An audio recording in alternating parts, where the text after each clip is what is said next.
नमो भगवते वासुदेवाय। ओं परमात्मने नमो नमः। हरि ओं हरि ओं हरि ओं। ओं श्रेयान् स्वधर्मो निर्गुण परधर्मात् सुनुष्ठितात् स्वधर्मे निधनं श्रेय परधर्मो भयावह। उत्तम आचरण सहित पालित हेउथिबा अन्यर धर्म ठारू गुण रहित हेले से धर्म स्वधर्म अधिक मंगलकर। निज धर्म रे मरिबा बरं कल्याणकारक किंतु अन्यर धर्म भयावह अटे। सु अनुष्ठितात् विशेषण सहित परधर्मात् पद केउ धर्मर वाचक एवं ताहा अपेक्षा गुण रहित स्वधर्म अधिक श्रेयस्कर बोली कहिबार अर्थ कौन? यही वाक्य रे स्वधर्मर सहित परधर्मर तुलना करा जाई। परधर्म सहित सुअनुष्ठित विशेषण ओ स्वधर्म सहित निर्गुण विशेषण दिया जाइछि। अतएव प्रत्येक विशेषणर विरोधी भाव संपृक्त धर्म सहित अधिक थिबा बुझिबा उचित। अर्थात परधर्म को सद्गुण संपन्न ओ सुअनुष्ठित बोली एवं स्वधर्म को विगुण एवं अनुष्ठान रे त्रुटि रहिथिबारु दोषयुक्त बोली बुझिबा उचित। एठारे आहुरी स्मरण रखिबा उचित जे ब्राह्मणंक विशेष कर्तव्य कर्म वैश्य ओ क्षत्रियंक कर्तव्य कर्म अपेक्षा श्रेष्ठतर तथा सेथिरे अहिंसा आदि सद्गुण अधिक मात्रा रे थाए। सेहीपरि सन्यासींक कर्तव्य कर्म गृहस्थंक कर्तव्य कर्म ठारू श्रेष्ठतर ओ पवित्रतार एवं वैश्य ओ क्षत्रियंक कर्तव्य कर्म शूद्रंक कर्तव्य कर्म ठारू महत्तर। एपरि बुझिगले एठारे यही भाव प्रकाशित हुए जे जेउ कर्म गुणयुक्त एवं जहार अनुष्ठान मध्य पूर्ण भाव रे करा जाइछि अथच जहा अनुष्ठानकारींक पाई विहित नुहे अन्य मानंक पाई ही विहित। एठारे स्वनुष्ठितात् विशेषण सहित परधर्मात् पदटी हेउछि सेहीपरि कर्मर वाचक।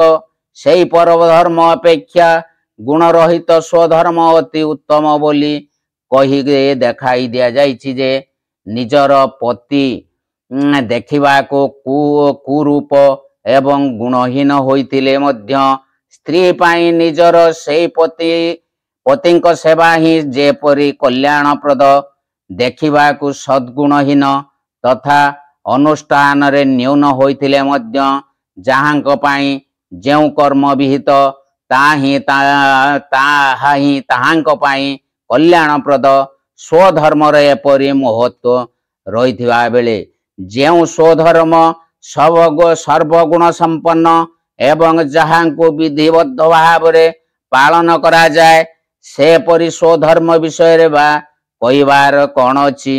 स्वधर्म पद केउ धर्मर वाचक वर्ण आश्रम स्वभाव ओ परिस्थिति को धरी जेउ मनुष्य पाई जेउ कर्म शास्त्र रे विधान करि दिया जाइछि सेमानंक पाई ताही स्वधर्म। अभिप्राय कि जे मिथ्या कपट चोरी हिंसा प्रवंचना व्यक्तिचार आदि निषिद्ध कर्म तो काहारी पाई भी स्वधर्म नुहे एवं काम्य कर्म मध्य काहारी पाई भी आवश्यक कर्तव्य नुहे। तेणु एठारे कौनसी स्वधर्म रे ये सबुर गणना करा जाई नाही। यहा व्यतीत जेउ वर्ण बा आश्रम पाई जेउ विशेष धर्मर विधान करा जाइछि जेउथिरे एक वर्ण बा आश्रमर लोकंक व्यतीत अन्य वर्ण बा आश्रमर लोकंक अधिकार नाही ताहा हेउछि सेही वर्ण बा आश्रमर पृथक स्वधर्म। जेउ कर्म रे द्विज मात्रंकर अधिकार रहिछि बोली निर्णय करि दिया जाइछि सेही वेदाध्ययन ओ यज्ञादि कर्म हेउछि द्विज मानंकर स्वधर्म एवं जेउथिरे समस्त वर्ण आश्रमर स्त्री पुरुष मानकर अधिकार रही ईश्वर भक्ति सत्य भाषण मातृपितृ सेवा मन इंद्रिय संयम ब्रह्मचर्य पालन अहिंसा अस्तेय संतोष दया दान क्षमा पवित्रता एवं विनय आदि सामान्य धर्म हेउची समस्तंकर स्वधर्म। जेउ मनुष्य समुदाय रे वर्णाश्रमर कौनसी व्यवस्था नाही एवं जेउ माने वैदिक सनातन धर्म को मानती नाही सेमानंक पाई स्वधर्म और परधर्मर व्यवस्था किपरि होई पारिबो। वर्णाश्रम व्यवस्था प्रकृति रे सबु मनुष्य समुदायक पाई सेवा उचित एवं वैदिक सनातन धर्म मध्य समस्त मनुष्यंकर स्वीकृत हेबा उचित। तेणु जेउ मनुष्य समाज रे वर्णाश्रमर व्यवस्था नाही सेटारे लोकंक पाई स्वधर्म और परधर्म निर्णय करिबा कठिन।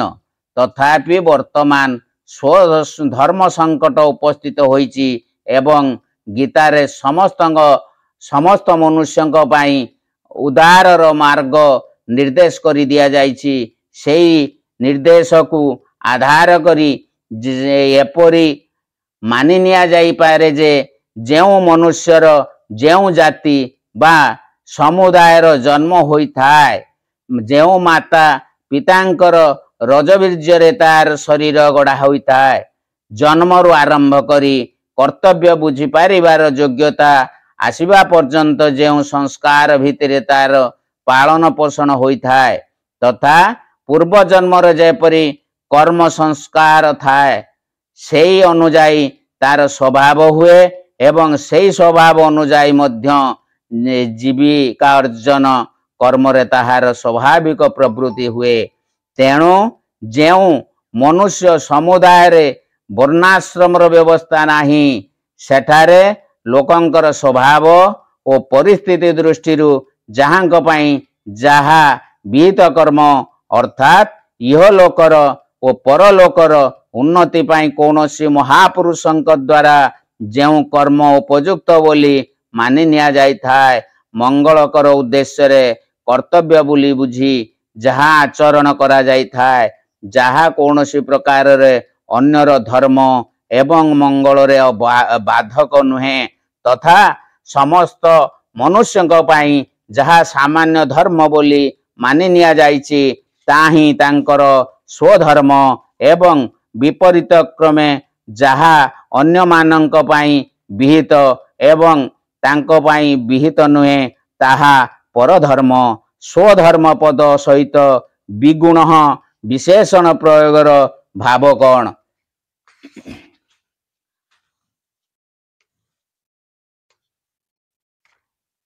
विगुण पद गुणर न्यूनतार सूचक युद्ध करिबा दुष्टंकु दंड देबा पाई हेउची क्षत्रियर स्वधर्म। ताहा द्वारा क्षत्रिय ठारे अहिंसा और शांति आदि गुणर न्यूनता जना जाए। सेहीपरि वैश्यंक कृषि आदि कर्म रे हिंसा आदि दोष अधिक हुए। तेणु ब्राह्मण मानकर शांतिमय कर्म अपेक्षा सेही सब कर्म विगुण अर्थात गुणहीन एवं शूद्रंक कर्म होउची वैश्य और क्षत्रियंक कर्म अपेक्षा निम्न श्रेणीर। यहा व्यतीत सेही कर्म पालन करिबा बेले जदि तार कौनसी अंग छाड़ी होई जाए तेबे सेही कर्म अनुसारे सेही कर्मर अनुष्ठान रे त्रुटि रही जाए। उपरोक्त प्रकार रे स्वधर्म रे गुणर ओ अनुष्ठानर न्यूनता रही मध्य परधर्मर अपेक्षा स्वधर्म कल्याण प्रद अटे। यही भाव देखाइबा पाई स्वधर्म पद सहित विगुण विशेषण दिया जाइछि। निज धर्म रे मृत्यु मध्य कल्याणकर अटे। एई कथार अभिप्राय कौन? अभिप्राय एई कि जे जदि स्वधर्म पालन रे कौनसी प्रकार बाधा न आसे तेबे मनुष्य जीवन सारा स्वधर्म पालन कले तार भाव अनुसार ताकू जे स्वर्ग बा मुक्ति मिली जाए एथि सेथिरे संदेह नाही। कौन सी प्रकार बाधा आसिले भी से जदि निज धर्मरु विचलित न हुए एवं जदि से कारणरु तार मरण मध्य होई जाए तेबे ताहा भी ताहा पाई कल्याणप्रद होइथाय। इतिहास ओ पुराण रे एपरि बहु उदाहरण रहिछि जेउथिरे कि स्वधर्म पालन निमित्त मरिथिबा एवं मरण पर्यंत कष्ट स्वीकार करिथिबा लोकंकर मंगल होइथिबा कथा कुआ जाइछि। राजा दिलीप क्षत्रिय धर्म पालन करी गोटिए गाई बदल रे सिंह को निजर शरीर समर्पण करि देइथिले एओ अभिष्ट लाभ करिथिले। राजा शिबी शरणागत रक्षारूपक स्वधर्म पालन करिवा पाई गोटिए कपत बदल रे निजर शरीर मांस छंचाण को देई मरण वरण करिथिले एवं ताहा द्वारा तांकर अभिष्ट सिद्ध होइथिला। भगवत भक्ति रूपक स्वधर्म पालन करिवाकु प्रहलाद अनेक प्रकार मरणांतक जंत्रणा आनंद रे ग्रहण करिथिले एवं ता द्वारा तांकर परम कल्याण होइथिला। यही परि आहुरी अनेक उदाहरण रहिछि। महाभारत रे कुहा जाइछि न जातु कामान भयान लोभाद धर्म तेजे जीवितस्यापि हेतो नित्यो धर्म सुख दुखे तो नित्ये जीवो नित्यो हेतुरस्य तोतित्य। अर्थात मनुष्य को कौनसी भी समय रे काम भय लोभ बा जीवन रक्षा निमित्ते धर्म त्याग करिवा उचित नुहे कारण धर्म नित्य और सुख दुख अनित्य तथा जीव नित्य एवं जीवनर हेतु अनित्य। तेणु मरण संकट उपस्थित हेले मध्य मनुष्य हसी हसी मरण को वरण करिदेबा उचित किंतु कौनसी परिस्थिति रे भी स्वधर्म त्याग करिबा उचित नुहे। या द्वारा ताहांकर सबु प्रकार कल्याण हेबो। अन्य धर्म भयावह अटे एपरि कथनर अभिप्राय कौन। या द्वारा देखाई दिया जाइछि जे अन्यर धर्म सुख पूर्वक पालन करा जाइथिले मध्य ताहा भयप्रद अटे। उदाहरण स्वरूप शूद्र और वैश्य माने जदि निज ठारू उच्च वर्णर लोकंक धर्म को पालन करिवारे लागि जांती तेबे उच्च वर्ण द्वारा निजर पूजा कराइबा कारणरू एवं सेमानंक वृत्ति छेद करिबा दोषरू सेमाने पापरे भागी होई जांती एवं फलत सेमानंकु नरक भोग करिबा को पड़े। सेही परि जदि ब्राह्मण क्षत्रिय आदि लोके निज ठारू निम्न वर्णर लोकंक धर्म अवलंबन करि नियंती तेबे सेमानंकर सेही वर्णर पतन होई जाए एवं आपत्काल पड़ी नथिले अन्यर वृत्ति द्वारा जीवन निर्वाह करिथिबारु अन्य मानंकर वृत्ति छेदन जनित पापर फल सेमानंकु भोग करिबा को पड़े। आश्रम धर्म तथा अन्य सबु धर्म विषय रे मध्य यही परि बुझी नेबा को हेबो। अतएव कौनसी मनुष्य निजर कल्याण पाई पर धर्म ग्रहण करिबा उचित नुहे। अन्यर धर्म देखिबा को जेते गुण संपन्न होई थाउ बा ना काहीकि ताहा जहाँकर धर्म ताहांक पाई उपयुक्त अन्य मानंक पाई ता भयप्रद कल्याणकारक नुहे। स्वधर्म पालन करिबा द्वारा मनुष्यर कल्याण हुए। पर धर्म ओ निषिद्ध कर्म आचरण कले सब प्रकार क्षति हुए। यही कथा भल भाव रे बुझीगला परे मध्य मनुष्य निजर इच्छा विचार और धर्मर विरुद्ध पापाचार रे काहीकि प्रवृत्त हो जाए ताहा जानिबा इच्छा रे अर्जुन कहिचंती। अर्जुन उवाच ओं नमो भगवते वासुदेवाय ओं परमात्मने नमः। ओं अथ केन प्रयुक्तोऽयं पापं चरति पुरुषः अन्निच्छन्नपि वार्षेय बलादिव नियोजितः।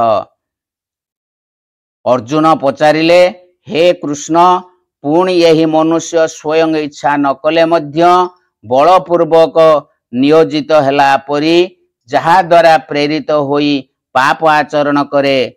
यही श्लोकरे अर्जुनंकर प्रश्नर अभिप्राय कौन? भगवान प्रथमे कहिथिले जे जत्न करुथिबा बुद्धिमान मनुष्यर मन को मध्य इंद्रिय माने बलपूर्वक विचलित करि दियंती। व्यवहार रे मध्य देखा जाए जे बुद्धिमान विवेकशील मनुष्य प्रत्यक्ष रे एवं अनुमान रे पापर मंद परिणाम देखि विचार कले सेतिरे प्रवृत्त हेबा ठीक कि नुहे बोली बुझे। अर्थात से इच्छा पूर्वक पाप कर्म करे नाही। रोगीर कुपथ्य सेवन परी बलपूर्वक ता द्वारा पाप कर्म हो जाए। तेणु मनुष्य को किए बलपूर्वक पापरे लगाए। अर्जुन ताहा उपरोक्त प्रश्न द्वारा भगवान ठारू जानिबा को चाहिचंती। अभिप्राय हेउची कौन स्वयं परमेश्वर ही लोकं को पापरे नियुक्त करांती? क्यों कारण कि सेमाने पापरु ओहरी आसी पारंती नाही? ना प्रारब्ध हेतु सेमाने बाध्य होई पाप करंती ना यार अन्य कौनसी कारण अछि? अर्जुन एपरी कहिबार अर्जुन एपरी पचारिबारु भगवान कहिबाको लागिले ओं नमो भगवते वासुदेवाय ओं परमात्मने नमः।